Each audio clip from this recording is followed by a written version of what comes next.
शिक्षण हे तलवार आहे ज्याने गरिबीचा गळा कापता येतो असं महात्मा फुले म्हणतात. नमस्कार, मी श्रुती सीमानंद बरगाले, अशोकराव माने कॉलेज ऑफ फार्मसीची विद्यार्थी, care of public safety association यांच्या मार्फत घेण्यात आलेल्या वक्तृत्व स्पर्धेमध्ये मी आज तुमच्यासमोर विषय मांडत आहे शासनाची शिष्यवृत्ती योजना व त्याची अंमलबजावणी.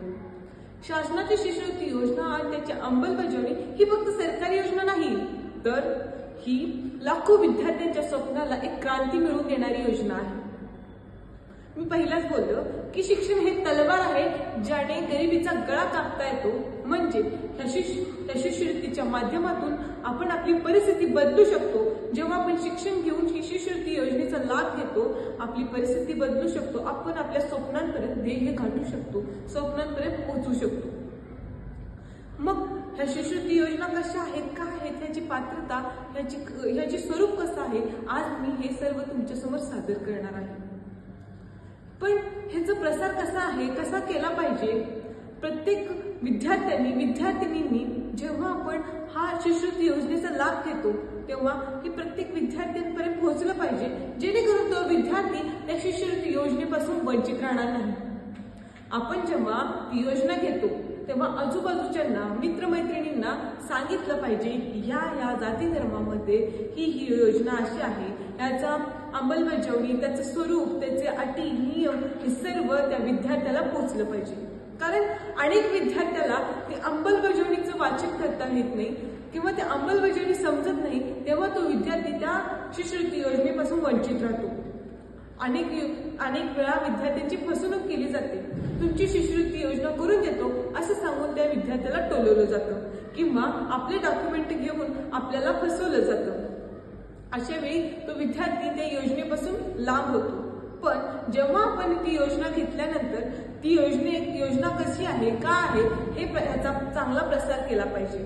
शाळा, कॉलेजमध्ये प्रत्येक शिक्षकांनी त्या विद्यार्थ्यांना सांगितलं पाहिजे ही योजना आहे. प्रत्येक जाती धर्मामध्ये कशी योजना राबवली गेली आहे, मुलींसाठी कोणती योजना आहे, दिव्यांगांसाठी कोणती योजना आहे, हे सर्व योजना त्या विद्यार्थ्याला सांगितलं पाहिजे, जेणेकरून तो विद्यार्थी त्या योजनेचा किंवा त्या शिष्यवृत्ती योजनेचा तो लाभ होईल, लाभार्थी ठरेल आणि तो त्याचं शिक्षण पूर्ण करेल. अनेक वेळी गरीब होतकरू विद्यार्थ्यांच्याकडे शिक्षणाला किंवा पुस्तकासाठी फी भरण्यासाठी पैसे नसतात.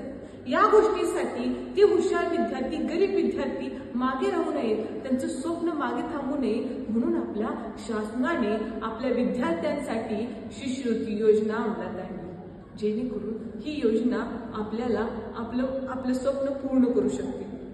मग आपल्यासाठी कोणकोणती योजना आहेत? तर मुलींसाठी सावित्रीबाई फुले शिष्यवृत्ती योजना, राजर्षी शाहू महाराज शिष्यवृत्ती योजना, लॅपटॉपसाठी 30,000 रुपये अनुदान देण्यात आला. तेच नव्हे तर मुलींसाठी कन्या योजना, विदेशी शिक्षणासाठी जाणाऱ्यांसाठी डॉक्टर बाबासाहेब आंबेडकर विदेशी शिष्यवृत्ती योजना. त्यानंतर IT व विज्ञान क्षेत्रात शिक्षण घेणाऱ्या विद्यार्थ्यांसाठी 2,500 महिन्याला भत्ता देण्यात आला. दिव्यांगांसाठी सुद्धा अनेक योजना राबवण्यात आल्या. अशा अनेक योजना प्रत्येक विद्यार्थ्यांसाठी, विद्यार्थिनींसाठी ही शासनाने योजना राबवली आहेत. पण त्या योजनेचा चांगला आणि योग्य उपयोग करून घेणं हे प्रत्येक विद्यार्थ्याचं काम आहे. शिक्षणाची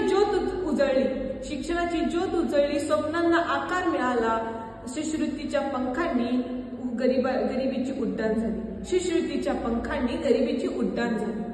आता हे शिष्यवृत्ती योजनेची पात्रता कोणती आहे? तर पहिलं महाराष्ट्र रहिवासी असलं पाहिजे.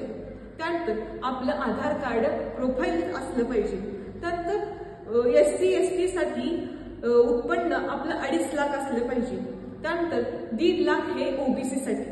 दिव्यांगांसाठी 40% गुण असलं पाहिजे आणि इतर जाती धर्मातल्या विद्यार्थ्यांसाठी 50% गुण असलं पाहिजे.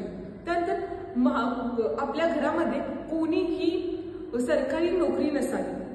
अशा अनेक पात्रता अटी आपल्यासाठी केलेल्या आहेत.